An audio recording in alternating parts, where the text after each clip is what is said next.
Welcome to Y Connection at the Bus Stop. I'm Kessa, your host. Today on the show we have a very important guest, Dr. Eminoni Ndakua, a general practitioner. Welcome to the show, Dr. Eminoni. Thank you for joining us.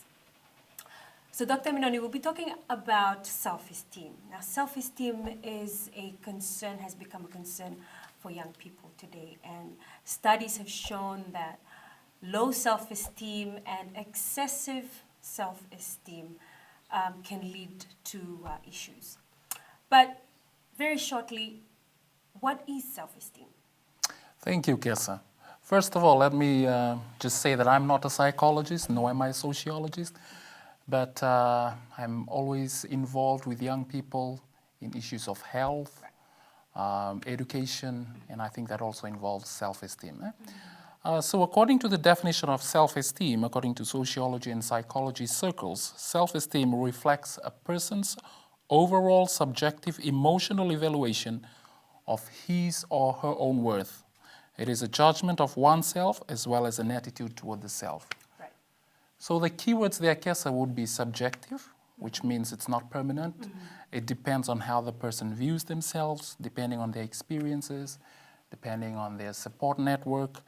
And also the other important keyword would be judgment. Mm-hmm. Basically how a person judges him or herself. Mm-hmm. So you can either judge yourself justly or unjustly, and in the process create either a negative self-view or low self-esteem, or positive self-view, which is people with self-confidence. Right. And then the last keyword is attitude. Mm-hmm. So it's basically your attitude towards yourself. Mm-hmm. So it's based on emotions and attitudes. Attitudes, whether positive or negative, exactly, towards self. So that's a very good definition that you've mentioned there. But how does self-esteem become a concern to young people? Or when does self-esteem become a concern for young people? Right. Self-esteem does not only affect young people. It's true, it usually affects young people, especially in the teenage years. Right. But it affects everybody up until old age. Mm-hmm. It affects your performance in every area of your life, depending on whether you have a low self-esteem or high self-esteem. So it does impact every area of your life. I think it is important that if you have a low self-esteem, you should know how you can create a higher self-esteem or how to become more self-confident. Mm-hmm. Because the difference is, because if you have a low self-esteem, mm-hmm, as a result of the self-explanatory style that you have towards yourself, you can, as a result of how you talk to yourself. Okay. Everyone talks to themselves. Right. Some negatively, some positively. Okay. People with low self-esteem, they mm-hmm, talk to themselves in a negative way. Okay. So studies call it a self-explanatory style. Right. So if you always talk to yourself negatively, the end result would be a feeling of helplessness. Right. Doc, if I can just pause there for a while. So when you talk about self-talk, this is different from the ones that's regarded as a mental disorder, right? Yes, it would be different from that. Okay. Yes. All right. Those that are classified as mental disorders, they usually have what we call auditory hallucinations. Okay. Instead of them talking to themselves, they hear other people talking to themselves when no one is around. So that would be pathological, that would be classified as a mental illness. I'm talking about the healthy type. Oh, okay. All right. Thank you for clarifying that. Mm-hmm. Mm-hmm. So back to the question, mm-hmm, when does self-confidence or self-esteem become a problem for a young person? Well, it becomes a problem when the person continuously reinforces negative beliefs that they have. So that usually is based on their upbringing, most prominently how the mother interacts with the child. Right. So if they're always interacting in a negative way, the child tends to look at themselves in a negative way, mm-hmm, interprets every event and every circumstance in a negative way, and that will result in a low self-esteem. So that will end up with a feeling of helplessness. The person usually won't achieve much in any area of their life. Compared to a person who positively feeds back to him or herself, that person will always be motivated to achieve higher and higher. When you say feeds back to oneself, what do you actually mean by that? So that was what I was talking about, the self-talk. Right. In scientific circles, it's called the self-explanatory styles. So it's how you talk to yourself. Okay. As an example, for example, people with low self-esteem, they tend to make things permanent, pervasive, and personal. For example, if a person with low self-esteem fails an examination, they'll make it permanent. They'll say, I always fail all examinations, so that's permanent. They will make it personal. They will point towards themselves and blame themselves. Right. This is because of me. I am stupid. I'm a failure. Right? And they will also make it always pervasive. Okay. So they say, because I failed here, I am a loser. Right. So that means you fail in all other areas of your life. So does that make sense? A person with low self-esteem talks to themselves in that way. Right. So we've been talking about low self-esteem. How about high self-esteem? Because that can be an issue as well when self-confidence or self-esteem is too extreme. So what are some things that trigger that? Okay, well, again, like I said, self-esteem depends on how you view yourself, and that is a result of your upbringing, of the people that were surrounding you in the early stages of life, in the earlier stages of cognitive development, they call it, depending on your experiences as well. So those are what influences your self-esteem. And then you have the people who are what you call overconfident. Yes. Sometimes they are borderline arrogant.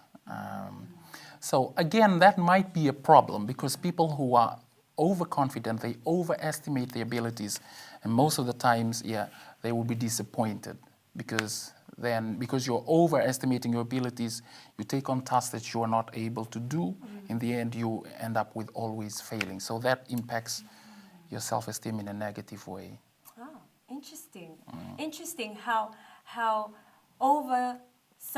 overconfidence can then lead to low confidence. Exactly, Right. yes. So there's always a relationship, there's always a link towards high self-confidence and lows. But it's very important to maintain a balance, right, Doc? Yes. So to be self-confident, right.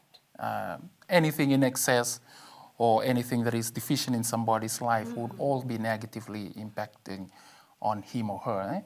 So it's important to maintain that balance, like you said. So that means you are supposed to be self-confident. Yes, self-confident. Yeah. And there are ways to help yourself become more self-confident if you're not. Please share with us some of the ways to help oneself become self-confident. Right. So I think I've been touching on that. Right. The most important thing is your self-explanatory style, how you talk back to yourself. Okay.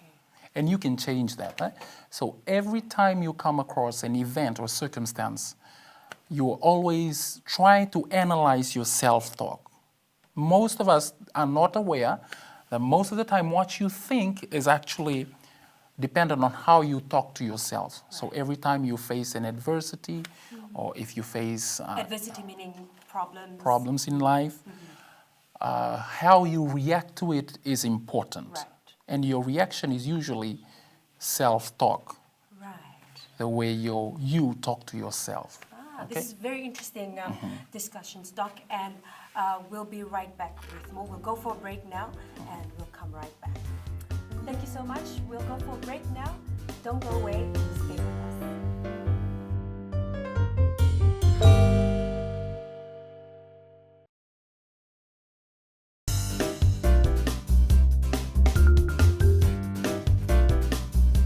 Welcome back to the bus stop. On this segment, we're talking on self-esteem.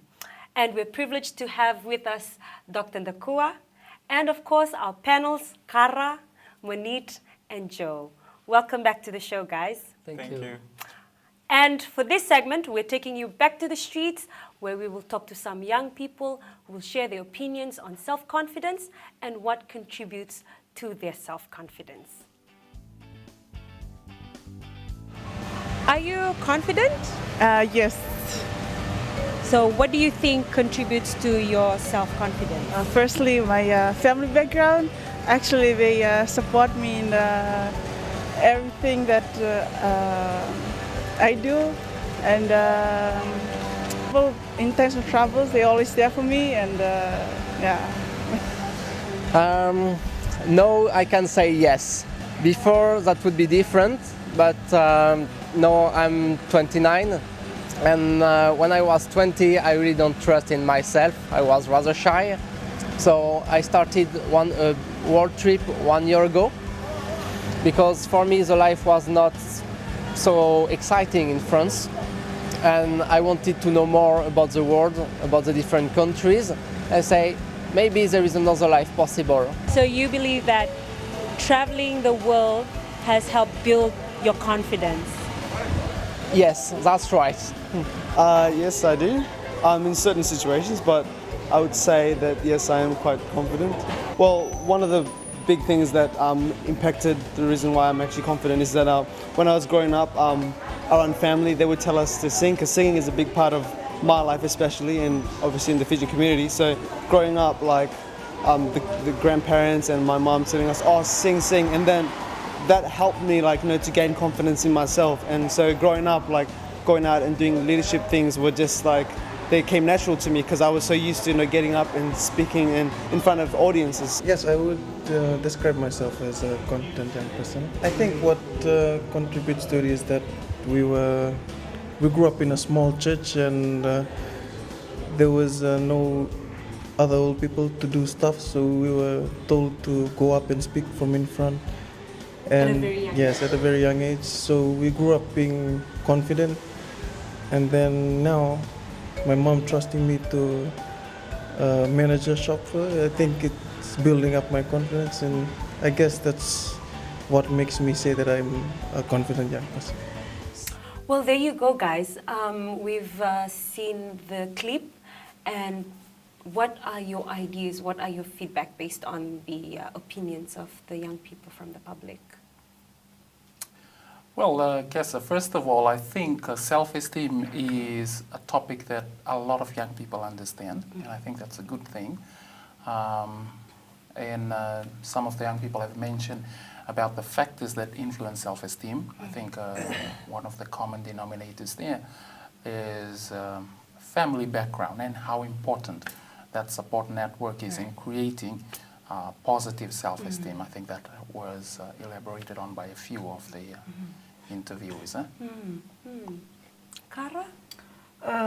Yes, Kes, I would agree with Doc regarding the clip that you just watched. A lot of young people gain their self-confidence from the feedback from their family. And for me personally, I would say something that contributes a lot to my self-confidence is the feedback that I get after I perform or after I speak on public. It's the feedback that I get. It's something that builds up that confidence in me. And speaking of how the family has contributed so much for young people's life, I believe that this is not only a program for young people, but for parents as well, of how they the use of words when kids are really small in their family, of how they use their words to build up that character, having that positive influence on their kids helps develop their character. Good one. Waneet? Yeah, looking at the clip, I could see that one thing I could make out from there, that nobody said in that clip that I was born with self-confidence. It comes naturally. Yeah, they did not say I'm natural with it.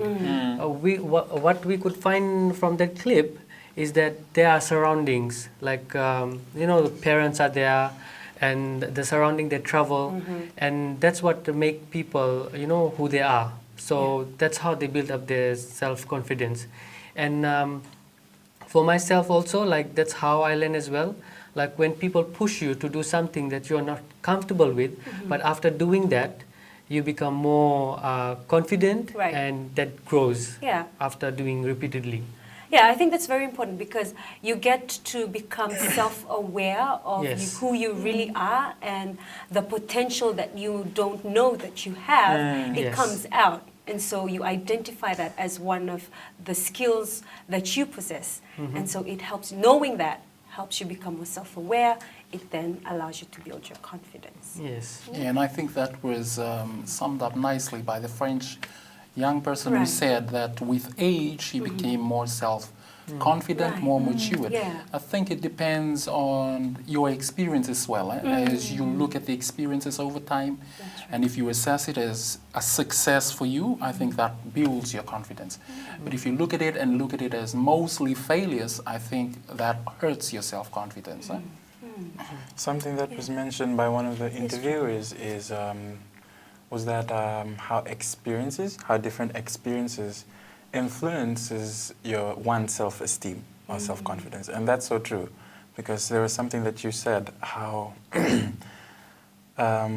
we don't realize the potential that we have until there is a certain experience that we go through, and it sort of unlocks that part of you that you had no idea that you had, that I had. So and I identify a lot with that. My self-confidence or self-esteem is really influenced by the experiences that I've gone through. And depending on how I bounce back from that, or my response to that, will determine which route I take, whether it be growing positively or negatively. And something that I wanted to reiterate that Kara mentioned is how family is a huge influence, because that's where everything starts. So with experiences and all, that's fine, but I think everyone, when hit with experiences, there is one place that everyone always goes back to. It's family, it's the home. Because growing up, that's the only thing that we know, right? That's the environment that we develop in. And yeah, my family is my rock, and I don't know what I would do without them. Because at the end of the day, their opinion matters the most to me. Yeah. And Doc, you also mentioned earlier about how the support network, and support network includes families. It includes peers, It includes teachers. These are all support network or mechanisms that help build a person's self-confidence. And so I find that quite interesting in relation to what Munit said, that no one person is born with self-confidence. It grows, right? Learn. And it's also temporary. Okay. It's not permanent. It shifts with time, shifts with experience, right? Whether positive or negative, it has an influence on self-esteem. So thank you very much, guys. That was very wonderful discussion. We'll take a break now, guys, and we'll be right back. Don't go away.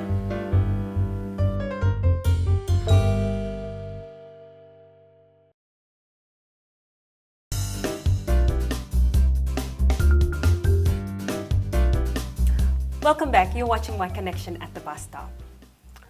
So we have questions, Doctor, from the panels, and they'll be representing young people who have questions based on what we've just discussed about self-confidence or self-esteem. So, Doctor, my question is, for those who've been abused, emotionally, physically, perhaps sexually, because these are some things that can really pull down their self-esteem. How does one bounce back from that situation, or in terms of self-confidence? Right, thank you for the question. I think that's a very important question. It's very relevant to our times. We are facing a lot of young people who have gone through the crisis of abuse. And it's important to note that not only is it physical abuse, but also sexual, emotional in nature. It usually has a major effect psychologically, emotionally on the child. And most children will suffer from what we call post-traumatic stress disorder, which is actually a major disorder that will need a holistic approach to treatment. That will usually be handled by the psychologists, the psychiatrists, and the pediatricians, people who look after children. But I think it affects their psyche or their thinking very much as well. So like I was saying, the event itself is not the issue. It's the way the child looks at the event that matters afterwards, okay? And that depends on the self-talk that I was talking about. And that depends on your upbringing, on everything that we've talked about before. Eh? So it's how the child looks at it that will affect him or her. Eh? A child might look at it as something minor in their mind due to the positive reinforcement that they, and the way that they talk to themselves, or a child might look at it as a major disaster. And then as a result of that, if the child looks at it as something major, it usually will cause them to become helpless, like we've talked about before. So they usually will not take part in anything in life. Right. They become less driven. But if the child looks at that as a failure, as a stepping stone to something better, then they become motivated to move on, depending on how they look at the incident. You talked about positive reinforcement. Could you give an example of positive reinforcement? Yeah, like I said, so if they look at it and said that just because I had this incident happened to me, doesn't mean that this is the end of the world. Okay. So that would be positive. I can move on. It's a way of talking to yourself positively, so that will motivate me. But if I said, okay, this is the end of the world for me, what does that create? It creates a state of helplessness. All right? Doc, we have already discussed like what is self-esteem and what builds self-esteem. You know, sometimes when people become overconfident, would you be able to elaborate what are the effects of being overconfident and how does it affect that person and the people around them? Okay, I think that was another topic that is relevant for our young people. I think sometimes young people overestimate their abilities, so they become overconfident. Overconfidence, they say too much of a good thing is bad. Eh? So overconfidence is also related to underconfidence or low self-esteem, in that you overestimate your abilities. Most of the time you end up with failures, and failures do nothing to reinforce a positive self-image. So in the long term, it usually will end up with a low self-esteem or low self-image. Wow. Eh? And also, it's in psychology, they call it narcissism, where the ability to have excessive Too much of self-confidence, and that leads to vanity. Right. So yeah, so they call them narcissistic. Yes, Eh? yes. They are self-obsessed. Okay, beyond what is normal. It's good to be obsessed with oneself, but not beyond a certain normal limit. line, right? Reminds me of taking selfies. That's, speaking of that, Doc, is that a syndrome or disorder? So now the American Psychiatric Association has classified that as a disorder. Okay. A treatable disorder, self-itis. Okay, so it's treatable, guys. Kara? Dr. Ndakwa, we have been talking about self-confidence, and it's been about self. And just to link to Monique's question, how can we avoid this overconfident attitude?